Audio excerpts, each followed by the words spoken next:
Ang aga kong nagising. Wow, record. So, ang gagawin ko ngayon, ito.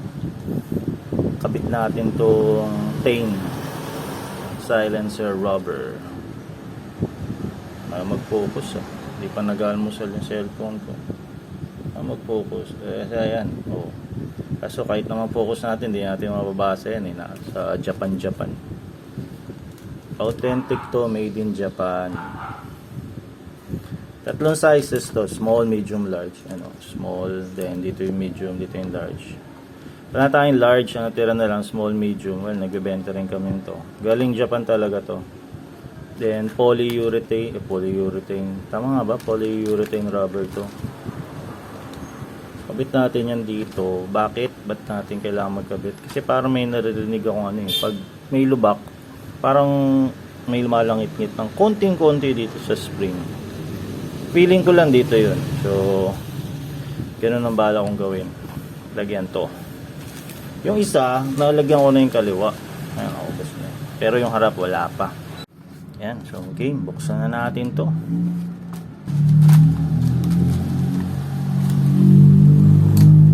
Stapler. Okay.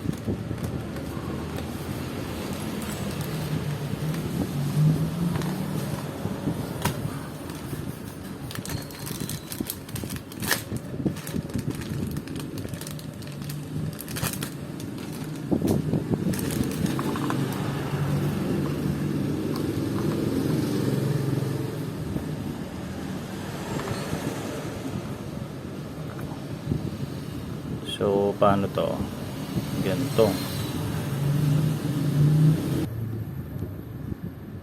Okay, may part number pa dito sa mismong rubber. So, orig.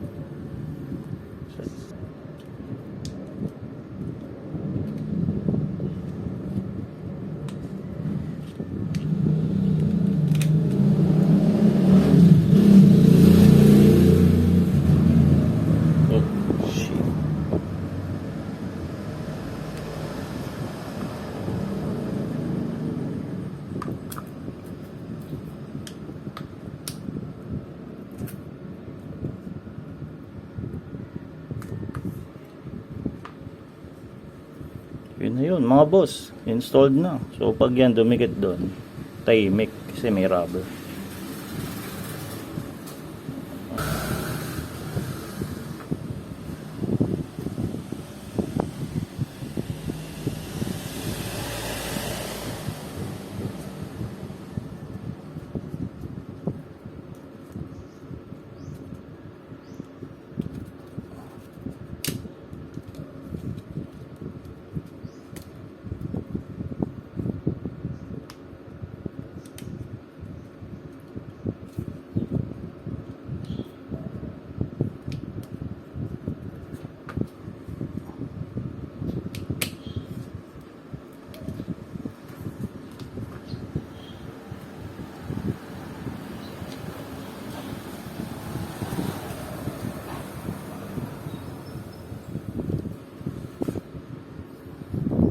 Yan, ayos na mga boss. Medyo mahirap lang mag-install. Mas maganda kung nasagad natin dun, pero ayaw nang pumasok So ito na yun mga boss, naka-install na. Ay, mayroon pang nakasulat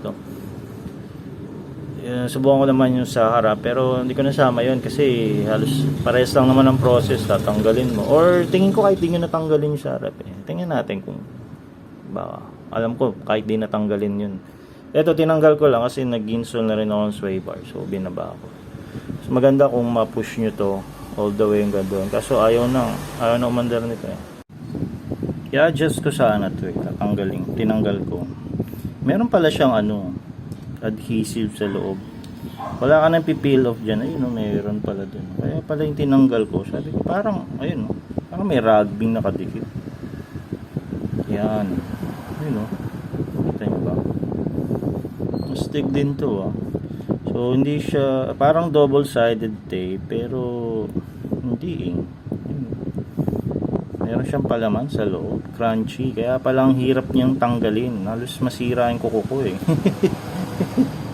pero stick to mga boss, safe na safe. Tapos hindi siya tatalsik kasi pag pag hose ang ilalagay mo dito, tatanggalin mo pa itong sa taas, tatanggalin mo yung spring, din iikot mo, tapos madaling masira yung hose. So swabe to, medyo may kamangalan lang, 1K yung pares, pero original na tain yan. Tapos may butas pa siya, para yun sa tubig yan eh. Kung pumasok yung tubig, syempre dyan lalabas yung tubig, hindi kakalawangin masyado dyan. Anyway, coated naman yan. Try natin install ng walang baklasan. Tingin ko kaya itong install dito sa front eh. Gulong lang tinanggal ko, tapos naka-jack yan. Dito lang naman eh. Sana kumasya para, pero yung taas yun dito, di ko alam kung, tingnan mo natin. Hirap pala. Nilinis ko na rin ng konti ito. Uy, mukhang papasok nga, pero ang hirap ah.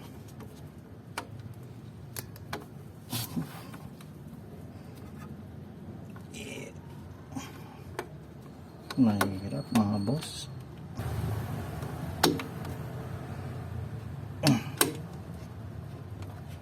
Yun, ay kumana.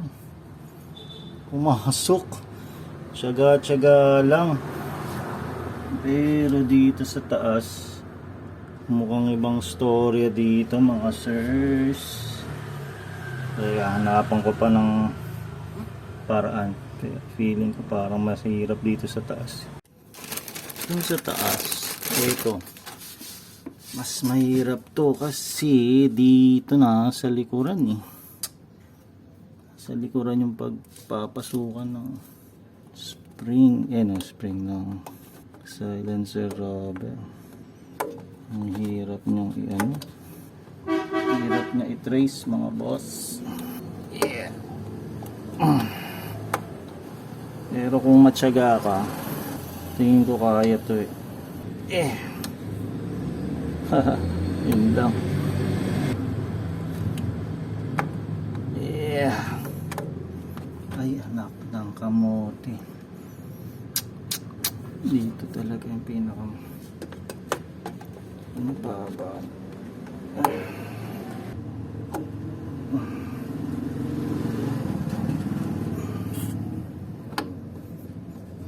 Pumasok ata. Teka, hindi ko kasi maabot. Dahil kasi dito sa, anong tawag dito? Upper control arm assembly. Nakaharang eh. Pero kung wala to, mapapasok yan ng kamay. Or pa-install nyo sa anak nyo, mas maliit yung kamay. Teka, hindi nga, mahirap bata. Parang hindi ko makapana umikot yung rubber natin. Oh, ayun, nasa labas. Hindi pumasok sa loob. Anak ng kamoters. Mahirap to mga boss. Mahirap to sa taas.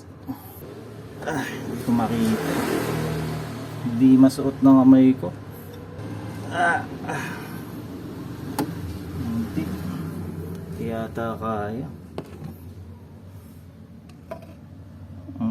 May makita. Hindi nga rin makita ng camera eh. Tatakpan. Dito lang kita, wala, hindi kaya itong sa taas, medyo mahirap, pero tingnan ko pa rin ano kaya ito, siguro tanggalin to, no? Ay hindi rin, kahit tanggalin mo to, tatanggalin mo pa ang trabaho, or baba ko yung, pwede siguro, baba ko lang itong shock, so bababa natin, paano ba, isipan pa natin. Mukhang kaya mga boss, mukhang kaya. Kailangan lang pala, tiyaga-tiyaga lang talaga, tsaka kapain. Hindi kasi ako magaling kumapain. Yung unang subo kanina, pataas yun na ilagay ko. Hindi lang kita rito, nakaharang to eh. So, hindi pa nakakabit ko exactly. Saan na yun? Dito dapat padaan. Kita ba dito? Hindi rin makita, nakaharang tong trailing arm na trailing arm tawag dito. Yun o, hindi pa nakakabit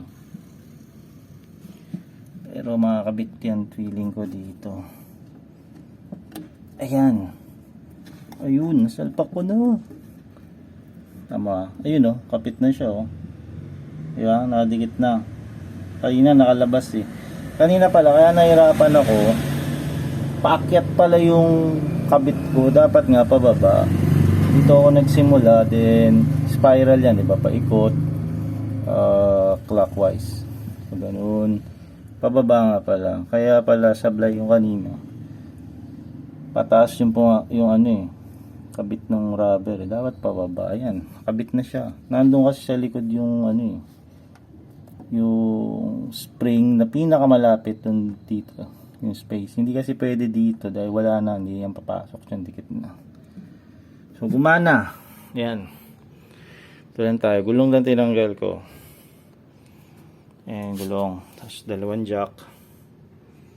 Ito. Pagod. Ba yan? Is na to. Kaya din pala mga boss. Kaya lang walang baklasa. Yung likod, mas madali dun. Kasi wala naman masyadong nakaarang sa likod. Yun nga lang, tinanggal ko dati yun kasi may kinakabit tong iba. So yan, yan lang muna. Kung need nyo bumili nito, meron pa ako small, marami pa. Medium, konti na lang. Large, sold out. Depende kung makakabalik ng Japan. Ilalagay ko dyan sa description, video description, or sa link i-pin ko na kung gusto nyo order.